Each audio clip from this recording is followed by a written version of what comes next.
bersyukur kepada Tuhan di pagi hari ini.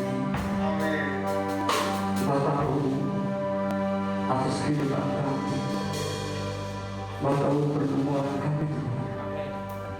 Kita tahu semua apa yang ada di dalam hati kami. Pada saat ini Tuhan kami rindu memuji-Mu, menyembah-Mu, memuliakan-Mu Tuhan. Karena Engkau yang layak kami sembah, kami agungkan, Baik berkuasa atas kami Tuhan. Pada pagi hari ini, melawat seluruh umat-Mu ya Tuhan.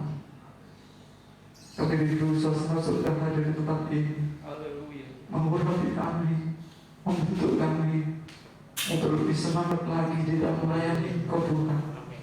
Terima kasih Tuhan. Kami akan mulai ibadah ini dari awal hingga akhir nanti. Kiranya Engkau sendiri yang berkarya Tuhan di dalam kehidupan kami. Terima kasih Tuhan, kami serahkan seluruh umat-umat-Mu, kami serahkan seluruh pelayan-Mu ya Tuhan. Hanya di dalam nama Tuhan Yesus Kristus. Haleluya, haleluya, amin. Tetap berdiri, haleluya. Bagaimana kabar hari ini? Haleluya, terima Tuhan. Sungguh luar biasa saudaraku. Kalau pagi hari ini saya masih ada di tempat ini bersama saudara, ya terima kasih yang luar biasa ya Tuhan Yesus.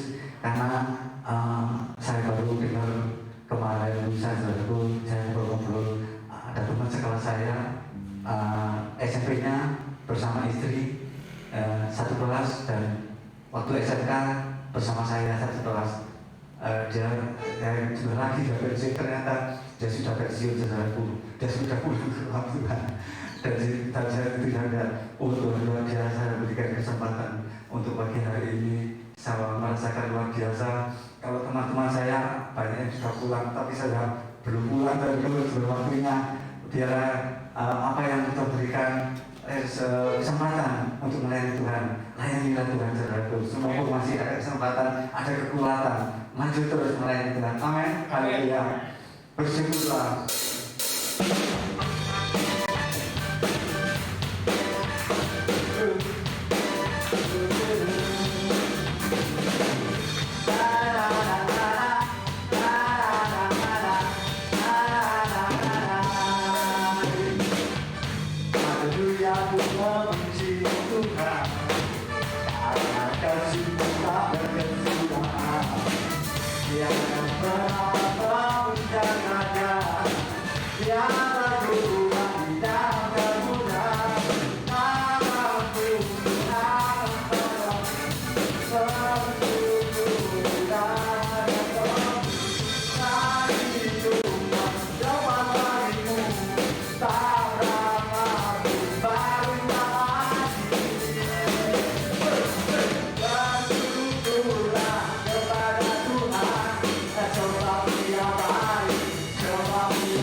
Kami tetap bersyukur karena pertolongan Tuhan tidak pernah habis dalam kehidupan kita semuanya. Amin. Kami bersyukur tiap kebaikan Bapa selalu indah dan sempurna dalam kehidupan kami. Amin. Walaupun masalah apapun yang terjadi dalam kehidupan kita, tapi kita tetap percaya pertolongan Tuhan selalu ada dalam kehidupan kita. Amin. Karena kekuatan kita adalah Tuhan Yesus Kristus dalam kehidupan kita. Terima kasih Bapa. Terima kasih Bapa, kami bersyukur Bapa. Tiba saatnya Bapa, kami menerima sabda firman-Mu Bapa yang akan disampaikan hamba-Mu Bapa. Firman memberikan kekuatan dalam hidup kami. Firman memberikan damai sejahtera dalam hidup kami. Pertolongan dalam kehidupan kami. Terima kasih Bapa. Bapa urapi kami Bapa dengan kuasa Roh yang kudus Bapa. Kami duduk diam Tuhan, mendengarkan sabda firman-Mu sebagai murid Kristus. Di dalam nama Tuhan Yesus Kristus kami berdoa dan mengucap syukur. Haleluya. Amin. Waktu selanjutnya saya serahkan kepada hambanya.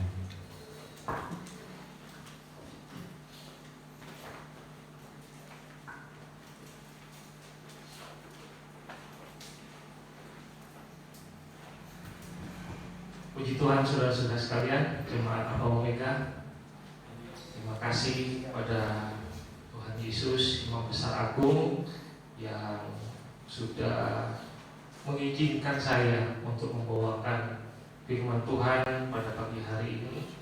Terima kasih buat Ibu Gembala yang juga memberikan kesempatan kepada saya menyampaikan firman Tuhan. Jujur ya Bapak, saya grogi sebenarnya. Tapi seminggu ini saya berdoa kepada Tuhan, apa yang ingin Tuhan sampaikan kepada jemaat Alpha Omega tentang kebenaran firman Tuhan. Sesuatu hal yang seringkali kita dengar, seringkali kita pelajari, tapi ini akan selalu menjadi sesuatu tema yang baru dalam kehidupan jemaat Alpha Omega. Oleh sebab itu, mengawali pemberitaan firman Allah pada pagi hari ini, kita buka di surat Filipi pasal 2 ayat 5 sampai yang ke-7. Surat Paulus kepada jemaat di Filipi pasal 2 ayat 5 sampai 7. Saya dengan kasih Kristus, jemaat Tuhan untuk bangkit berdiri, kita akan baca bersama-sama pada kehitungan 2, 3. Hendaklah kamu dalam hidupmu bersama menaruh pikiran dan perasaan yang terdapat juga dalam Kristus Yesus, yang walaupun dalam rupa Allah tidak menganggap kesetaraan dengan Allah itu sebagai milik yang harus dipertahankan, melainkan telah mengosongkan dirinya sendiri dan mengambil rupa seorang hamba dan menjadi sama seperti manusia. Terima kasih, silakan duduk. Nah, mengawali pemberitaan firman Tuhan pada pagi hari ini di dalam surat Paulus kepada jemaat Filipi, ayat ini menjelaskan bagaimana Yesus yang walaupun dalam rupa Allah tidak pernah menganggap miliknya sebagai sesuatu yang harus dipertahankan, melainkan Yesus sebagai Imam Besar Agung kita mengosongkan dirinya menjadi rupa sebagai seorang hamba. Hamba itu sesuatu yang tidak mengenakan, saudara. Hamba yang rela melayani dengan sukarela. Istilah bahasa Inggrisnya biasanya disebut dengan bond servant, atau kalau istilah kerennya bahasa kita itu budak. Itulah pribadi Yesus. Bond servant atau budak ini adalah Tuhan dengan sukarela menjadi budak. Dia melepaskan hak pribadinya tanpa paksaan dan mendedikasikan seluruh hidupnya hanya untuk melayani tuannya. Dia melayani bukan karena dia budak yang terpaksa, tapi memilih hidupnya untuk melayani. Yesus memilih hidupnya untuk melayani. Tapi Yesus pun bukan hanya mengambil rupa seorang hamba. Yesus tidak pernah lupa jati dirinya bahwa dia adalah seorang raja. Dia mengatakan bahwa Yesus itu adalah seorang raja, dan kerajaannya bukan berasal di dunia ini. Namun dia datang ke dunia ini memposisikan dirinya sebagai seorang hamba, seorang budak, seorang bond servant. Tuhan adalah the servant king, raja yang melayani. Dia bukan hanya seorang budak, tapi dia juga seorang raja yang melayani. Dan Tuhan melakukan kehendak Bapanya di surga. Nah, gambaran seorang raja dan seorang hamba ini, dua-duanya ini terletak dalam kepribadian Yesus. Dia seorang raja, dia pun seorang budak. Nah, ini seperti sebuah paradok. Paradok itu kalau dalam kamus besar bahasa Indonesia adalah pernyataan yang seolah-olah bertentangan atau berlawanan dengan pendapat umum atau kebenaran, tapi kenyataannya mengandung kebenaran. Bagaimana mungkin seorang raja dan seorang budak itu dua hal yang bertolak belakang, tapi ada dalam satu pribadi Yesus. Nah, dari gambaran inilah kita belajar, dari teladan inilah kita belajar bagaimana firman Tuhan pada pagi hari ini. Saya memberikan judul adalah hati hamba, mental raja. Hati seorang hamba tapi mempunyai mental raja. Kita buka dalam Lukas pasal 22 ayat 27 sampai 30. Lukas 22 ayat 27 sampai 30. Sebab siapakah yang lebih besar, yang duduk makan atau yang melayani? Bukankah dia yang duduk makan? Tetapi aku, kata Yesus, ada di tengah-tengah kamu sebagai pelayan.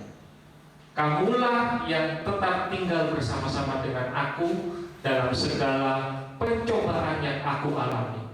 Dan aku menentukan hak-hak kerajaan bagi kamu, sama seperti Bapakku menentukannya bagiku, bahwa kamu akan makan, minum semeja dengan aku di dalam kerajaanku, dan kamu akan duduk di atas tahta untuk menghakimi ke-12 suku Israel. Di ayat yang ke-27 di situ dikatakan tentang Yesus, tetapi aku ada di tengah-tengah kamu sebagai pelayan. Nah, ayat ini mengawali dengan sebuah kalimat yang berkata, siapakah yang lebih besar, yang duduk makan atau yang melayani? Seperti gambar yang tadi, seorang raja yang sedang duduk atau seorang pelayan.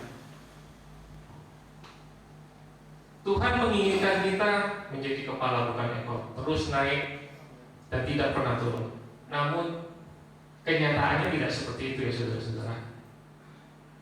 Di ayat yang ke-29 dibilang, aku menentukan hak-hak kerajaan bagi kamu.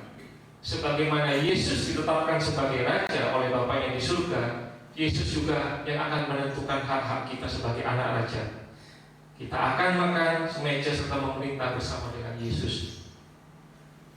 Kerinduan Yesus adalah kita sebagai anak-anak raja memerintah dengan hati seorang hamba dan menjadi hamba-hambanya yang melayani tuannya dengan mental seorang raja.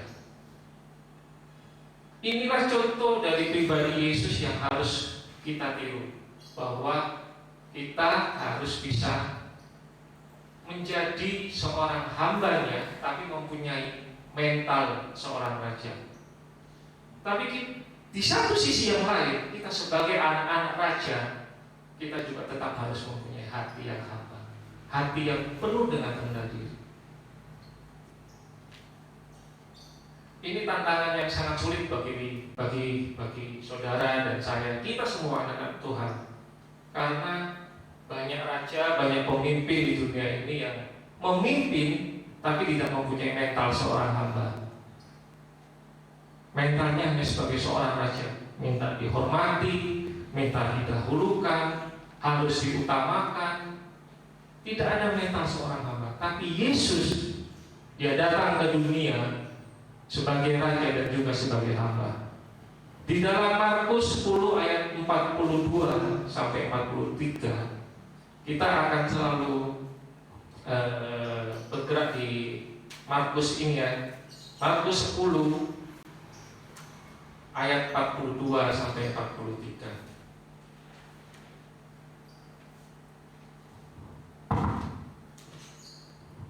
Nah, di dalam Markus ini saudara-saudara, di situ dijelaskan bahwa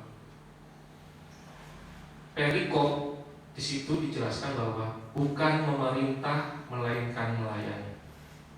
Di ayat 42, tetapi Yesus memanggil mereka lalu berkata, ini kata Yesus, kamu tahu bahwa mereka yang disebut pemerintah-pemerintah bangsa-bangsa memerintah rakyatnya dengan tangan besi, dan pembesar-pembesarnya menjalankan kuasanya dengan keras atas mereka.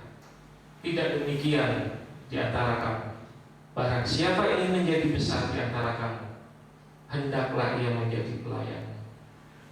Artinya Tuhan menjelaskan bahwa pemerintah-pemerintah, pemimpin-pemimpin saat ini banyak sekali mereka memimpin tanpa mental seorang hamba, tanpa hati seorang hamba. Paulus juga memperingatkan Timotius mengenai krisis moral karakter yang terjadi di akhir zaman ini. Di dalam 2 Timotius 3 ayat 1 sampai 4 di situ mengatakan tentang keadaan manusia yang akhir zaman, yang cinta akan uang, mencintai diri sendiri, serakah, pembohong, dan lain sebagainya. Seandainya keadaan manusia akhir zaman seperti ini itu melekat pada diri seorang pemimpin, akan jadi apa pemimpin di dunia ini? Pemimpin yang serakah, yang memberontak, akan menjadi dunia yang kacau. Tetapi Tuhan membawa contoh yang baik, contoh yang benar, contoh yang patut ditiru oleh kita anak-anak Tuhan, bahwa Dia adalah Raja, tapi Dia juga adalah seorang hamba, seorang pelayan Tuhan. Amin. Dan dari ayat yang kita baca tadi, bahwa barang siapa ingin menjadi besar di antara kamu, hendaklah ia menjadi pelayan. Dari Markus 10 ini kita akan belajar dari pribadi Yesus, tingkah laku Yesus, pola Yesus, teladan Yesus yang akan kita pelajari. Ada 4 hal yang kita bisa pelajari dari firman Tuhan, dari pribadi Yesus. Yang pertama, hal yang pertama, kehebatan datang pada saat kita melayani. Kehebatan datang pada saat kita melayani. Markus 10 ayat 43 sampai 44. Barang siapa ingin menjadi besar di antara kamu, hendaklah ia menjadi pelayanmu. Dan barang siapa ingin menjadi yang terkemuka di antara kamu, hendaklah ia menjadi hamba untuk semuanya. Kehebatan datang pada saat kita melayani. Kehebatan datang pada saat kita mau melayani. Itu yang Tuhan ajarkan. Dan kalau kita sebagai bapak-bapak ingin anak-anak kita menjadi besar, menjadi hebat, maka kita harus mengajar anak-anak kita untuk melayani. Kenapa? Karena melayani akan membentuk kerendahan hati, saudara-saudara. Melayani itu membentuk kerendahan hati. Tidak ada melayani yang tidak membentuk kerendahan hati. Melayani itu selalu membentuk kerendahan hati, karena melayani itu selalu posisi yang ada di bawah, bukan yang ada di atas. Cuma masalahnya banyak sekali orang tua yang tidak tega atau memaksa atau mengizinkan atau menyusahkan anak-anak mereka untuk melayani. Tapi justru melalui pelayananlah kerendahan hati itu terbentuk. Dan kami di sini, Ibu Gembala selalu membuka lebar buat semua jemaat Tuhan yang rindu untuk melayani Tuhan. Karena oleh sebab itu di gereja semua yang melayani disebut pelayan Tuhan. Baik saya, siapapun itu yang berdoa, menyambutan, semuanya disebut pelayan Tuhan. Karena posisi kita memang melayani kebutuhan jemaat, baik kebutuhan secara rohani, secara spiritual, memberikan contoh bahwa pelayan-pelayan Tuhan ini adalah pelayan yang patut ditiru, yang mempunyai hati hamba, tetapi juga mental seorang raja. Amin. Nah, ini yang pertama, melayani akan membentuk kerendahan hati. Pelajaran kedua yang bisa kita tarik dari contoh Tuhan Yesus, apa itu, saudara? Pelajaran kedua adalah mendahulukan, bukan didahulukan. Filipi 2 ayat yang ketiga. Dengan tidak mencari kepentingan sendiri atau puji-pujian yang sia-sia. Sebaliknya, hendaklah dengan rendah hati seorang menganggap yang lain lebih utama daripada dirinya sendiri. Kita harus belajar mendahulukan, bukan minta didahulukan, saudara-saudara. Berat ya? Tapi inilah karakter Yesus, teladan Yesus yang harus kita tiru. Yesus yang adalah seorang raja tapi mempunyai hati hamba. Mendahulukan dan bukan didahulukan ini seperti prioritas seorang hamba. Ya memang seorang hamba yang sudah seyogianya, seorang hamba harus mendahulukan tuannya, bukan minta untuk didahulukan. Namun ini menjadi latihan yang sangat penting bagi kita, seorang pemimpin, seorang kepala rumah tangga, apapun keadaan kita, apapun posisi saat kita hari-hari ini yang Tuhan percayakan, itu menjadi sesuatu yang harus kita belajar setiap hari. Mendahulukan, bukan untuk minta didahulukan. Biasanya ini mendahulukan dan bukan didahulukan ini sangat terlihat kalau keluarga besar lagi kumpul. Kalau kita lagi ada acara bersama-sama dengan keluarga besar, makan bersama, ada hidangan yang paling besar, misalkan babi guling yang datang. Gimana ini? Apakah kita mendahulukan orang yang lebih tua atau kita yang lebih muda? Wah, ini makanan kesukaan saya. Ini pelajaran yang penting buat kita, saudara. Ini berlaku dalam setiap aspek kehidupan kita. Mendahulukan, bukan didahulukan. Sebagai seorang pemimpin, sebagai seorang yang Tuhan percayakan kita di posisi yang mempunyai kuasa, bagaimana kita mendahulukan kepentingan orang yang dipimpin, orang yang kita pimpin, dan rela mengorbankan kepentingan dirinya sendiri demi orang banyak. Dan Tuhan sudah menjodohkan itu saat dia mati di kayu salib. Amin. Dia mendahulukan saudara dan saya, sehingga dia rela mati di atas kayu salib. Ini contoh yang paling mutlak yang Yesus berikan kepada kita. Seorang pemimpin, seorang raja yang bukan hanya menuntut, tapi menuntun. Masalahnya adalah banyak sekali pemimpin akhir-akhir ini yang selalu menuntut orang-orang yang dipimpinnya, bukan menuntun. Tapi Yesus tidak menuntut apa-apa pada saya, pada saudara dan saya. Dia menuntun kita. Inilah jalan kebenarannya. Dia membukakan dirinya bahwa dia jalan kebenaran yang hidup. Dia tidak menuntut, saudara-saudara. Kalau Anda mau, datanglah kepada Yesus. Ada suatu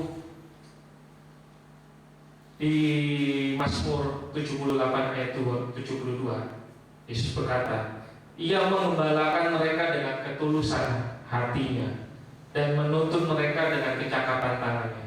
Jadi antara hati yang tulus dan tangan yang cakap itu adalah dua hal yang harus bekerja bersamaan di dalam diri seorang kita, anak-anak Tuhan. Apapun posisi kita saat ini yang Tuhan percayakan, entah kita karyawan, entah kita pemimpin perusahaan, apapun itu, hati yang tulus dan tangan yang cakap itu harus bekerja bersamaan. Oleh sebab itu, kita harus mempunyai kepala yang memikirkan orang yang kita pimpin, hati yang mengasihi orang yang kita pimpin dengan tulus, dan kecakapan tangan kita dalam menuntun teman-teman kita, lingkungan kita menuju ke jalan yang lebih benar. Orang akan melupakan apa yang Anda katakan, tetapi mereka tidak akan pernah lupa apa yang mereka rasakan karena apa yang Anda lakukan. Kadang-kadang bahasa kerennya NATO, no action, tak only. omong doang. Tapi itu orang akan melupakan apa yang Anda katakan. Tapi ketika kita menjadi contoh, menjadi teladan, seperti Yesus menjadi contoh, menjadi teladan melalui perbuatannya, itu yang diingat. Itu yang diingat. Puji Tuhan, mendahulukan, bukan didahulukan. Belajar sesuatu hari ini, saudara-saudara. Amin. Lanjut. Pelajaran ketiga yang Tuhan ajarkan, prinsip-prinsip yang Yesus ajarkan dalam kehidupan kita. Menginspirasi, bukan mendominasi. Nah, menginspirasi bukan mendominasi ini saya ambil contoh seperti ibu-ibu yang sedang memasak. Hanya dibutuhkan sedikit garam untuk sebuah hidangan. Gak mungkin kalau kita masak satu panci besar, garamnya satu panci besar, bukan? Hanya dibutuhkan sedikit garam untuk sebuah hidup, untuk sebuah hidangan. Hidup kita berguna kalau kita memberi arti tanpa perlu mendominasi. Seringkali dibutuhkan tindakan kecil untuk melakukan perubahan yang besar. Suatu kebaikan kecil yang kita lakukan mungkin dapat merubah perjalanan kehidupan seseorang. Jangan pernah memandang rendah hal-hal kecil yang kita lakukan. Hal-hal sederhana yang kita lakukan mungkin akan sangat besar pengaruhnya terhadap lingkungan orang-orang yang ada di sekitar kita. Seringkali kita temukan banyak orang berkata, wah, saya masih mempunyai posisi yang nggak terlalu penting. Saya hanya melayani. Posisi saya tidak signifikan. Inspirasi bisa kita lakukan dimanapun kita berada. Bahkan justru pada saat kita melayani. Sikap kita dalam melayani dan cara kita melayani dan yang terbaik yang kita berikan pada saat kita melayani dapat mempengaruhi dunia lebih besar dari apa yang kita pikir. Menginspirasi, bukan mendominasi. Banyak pemimpin dunia bukan menjadi inspirasi, malah tukang nyuruh. Kamu harus ini, kamu harus ini, kamu harus ini, kamu harus ini. Tanpa dia memberikan teladan, tanpa dia memberikan inspirasi kepada orang-orang yang dipimpinnya. Jadi menginspirasi bukan mendominasi. Dimanapun Tuhan menetapkan saudara dan saya, apapun posisi kita, entah kita sebagai pegawai, apapun posisi kita saat ini, karena tempat itu, kepercayaan itu, posisi itu, sikap kita saat melayani itu menjadi inspirasi bagi kehidupan banyak orang. Kebahagiaan yang kita rasakan pada saat melihat keberhasilan orang lain dengan mengetahui bahwa kita ada di baliknya adalah reward atau penghargaan yang tak ternilai harganya. Ini sering terjadi pada diri orang tua. Bagaimana keberhasilan anaknya itu menjadi kebahagiaan yang tak ternilai bagi orang tua. Amin. Itu karena apa?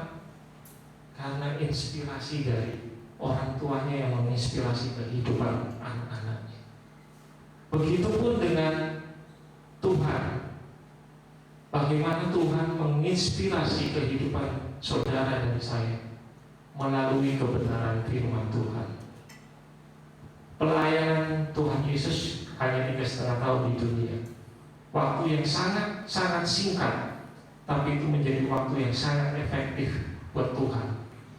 Mampu menginspirasi dunia hingga pada sampai saat ini. Firman Tuhan selalu diberitakan. Itulah yang Tuhan Yesus lakukan, saudara-saudara.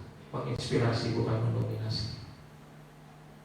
Pelajaran yang terakhir, yang keempat. Biasanya yang terakhir senangnya semangat ya.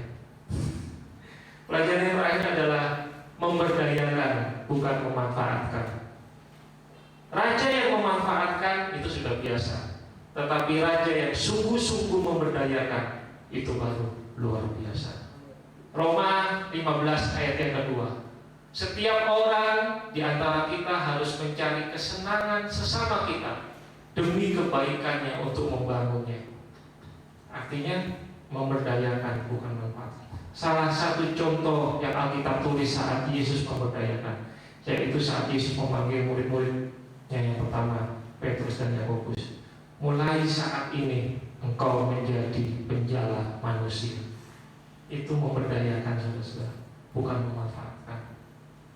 Hasil dari pemberdayaan yang Yesus lakukan tampak nyata dalam kehidupan para muridnya, bahkan mendapat peneguhan dari Roh Kudus, dan mereka melakukan segala sesuatu yang telah diajarkan Yesus kepada mereka. Memberdayakan, bukan memanfaatkan. Dengan kata lain, jadikan kebiasaan dalam hidup kita untuk membahagiakan orang lain, memikirkan kepentingan orang lain, memikirkan kesejahteraan orang lain, menguatkan orang lain, membangun orang lain. Bukan hanya melalui kita memberikan sesuatu. Ya, itu salah satu contoh. Kalaupun kita tidak bisa memberikan sesuatu, perkataan kita menjadi berkat buat mereka. Perkataan kita membangun sesama jemaat, bukan malah melemahkan.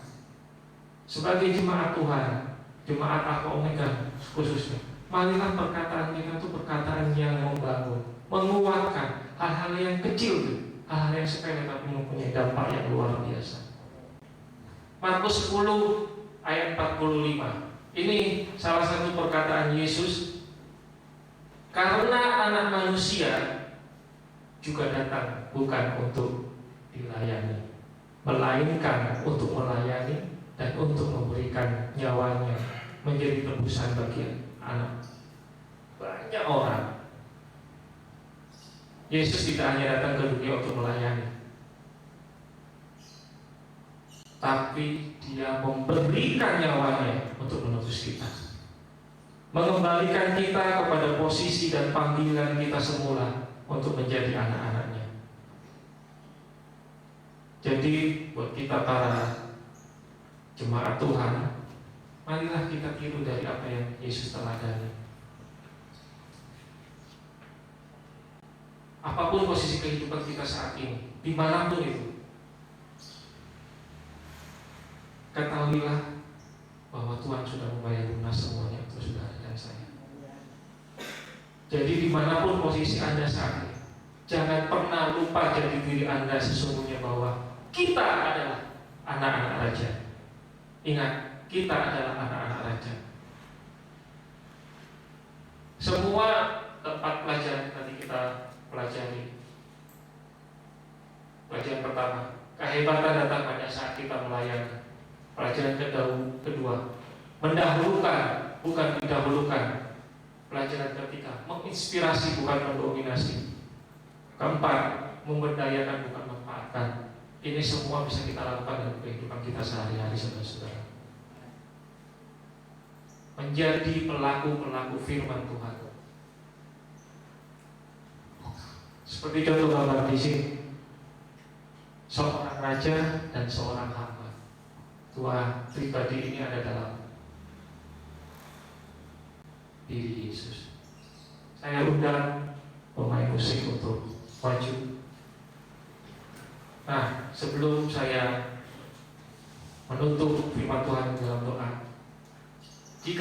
jika saya dan saudara dipercayakan untuk melayani, layanilah dengan baik, dengan mental seorang raja seperti gambar di atas.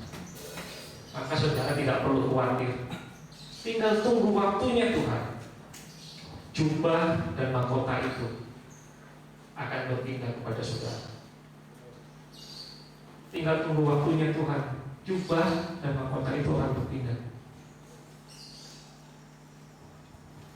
Dan kalaupun kita seorang pemimpin dimanapun yang Tuhan tempatkan,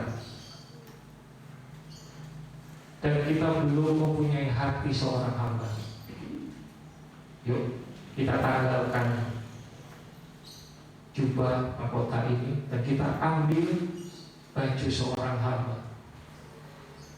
tanpa melupakan jati diri Anda bahwa Anda adalah seorang anak-anak raja. Tinggal tunggu waktunya Tuhan, maka semuanya akan dikembalikan. Sekali lagi, untuk memilih memakai baju seorang pelayan itu adalah tugas kita. Tuhan tidak pernah memaksa saudara dan saya untuk memakai baju pelayan. Tuhan tidak pernah memaksa. Itu pilihan kita kalau kita mau memakai baju pelayan. Tetapi saat Tuhan percayakan kau terus naik dan tidak pernah turun, menjadi kepala dan bukan ekor, itu adalah tugasnya Tuhan. Artinya, layanilah dia dengan hati hamba. Milikilah mental seorang raja. Maka tinggal tunggu waktunya Tuhan. Tuhan akan promosikan seorang pelayan menjadi seorang raja.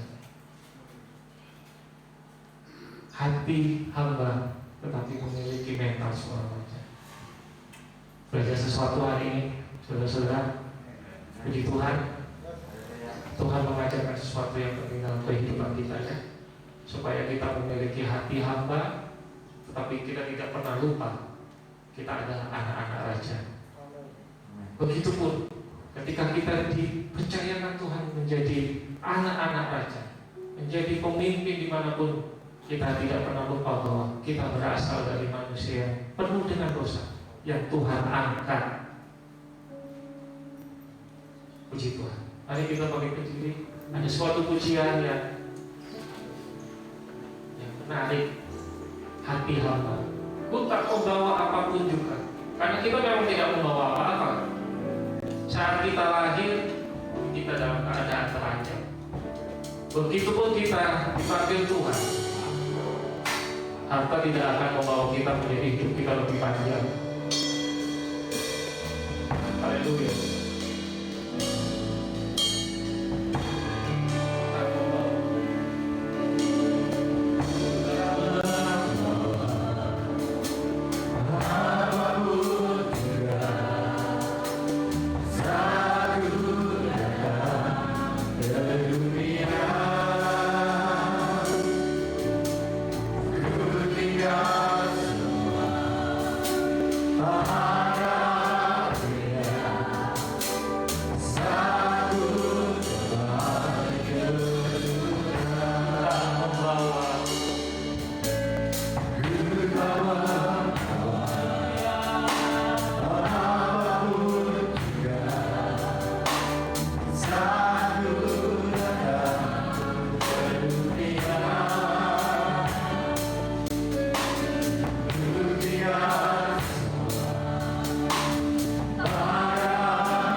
kasih ya Tuhan. Terima kasih. Kebenaran firman Tuhan sudah kami terima ya Tuhan. Engkau menjadi teladan yang baik dalam kehidupan kami ya Tuhan. Dan biarlah setiap kebenaran firman Tuhan, prinsip-prinsip hidup yang Tuhan ajarkan, itu bisa kita lakukan dalam kehidupan saya dan saudara sehari-hari. Kita menjadi terang, menjadi garam dunia, menjadi contoh yang baik, menjadi hamba-hamba, menjadi hati hamba, tapi memiliki mental seorang anak raja. Puji Tuhan, terima kasih ya Tuhan buat kebenaran firman pada pagi hari ini. Dialah Roh Kudus yang meneguhkan, menguatkan, dan memampukan kita menjadi pelaku-pelaku firman. Kami terima firman-Mu dengan sukacita. Terima kasih ya Tuhan, di dalam nama Yesus. Haleluya. Amin. Silakan saudara. Puji nama Tuhan. Warta sepekan seperti apa yang sudah ada di dalam warta. Mungkin kalau nanti ada perubahan akan disampaikan melalui WA oleh ibu gembala kita. Tuhan itu warta sepekan. Baik, setiap kegiatan sudah tercantum di warta jemaat, dan saya ingatkan kepada panitia PHB, anggota, nanti setelah ibadah kedua kita akan rapat, kita akan membicarakan tentang Natal dan ulang tahun gereja.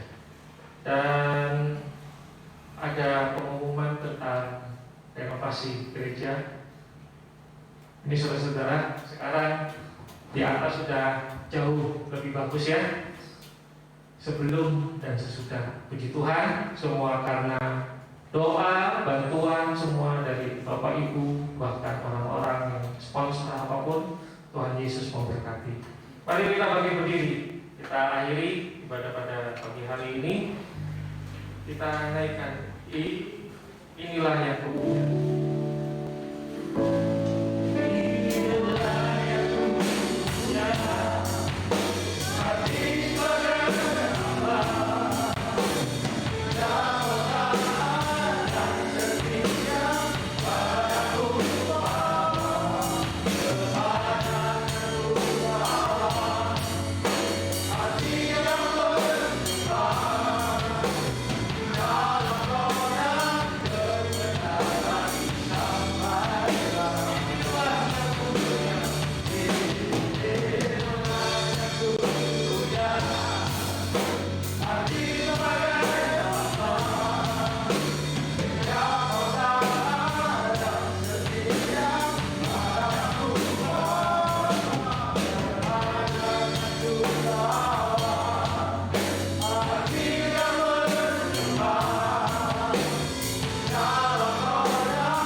Penyertaan-Mu di sepanjang minggu ini ya Tuhan. Dan kami akan menjalani minggu-minggu ke depan dengan berkat yang Tuhan selalu sertakan dalam kehidupan kami masing-masing.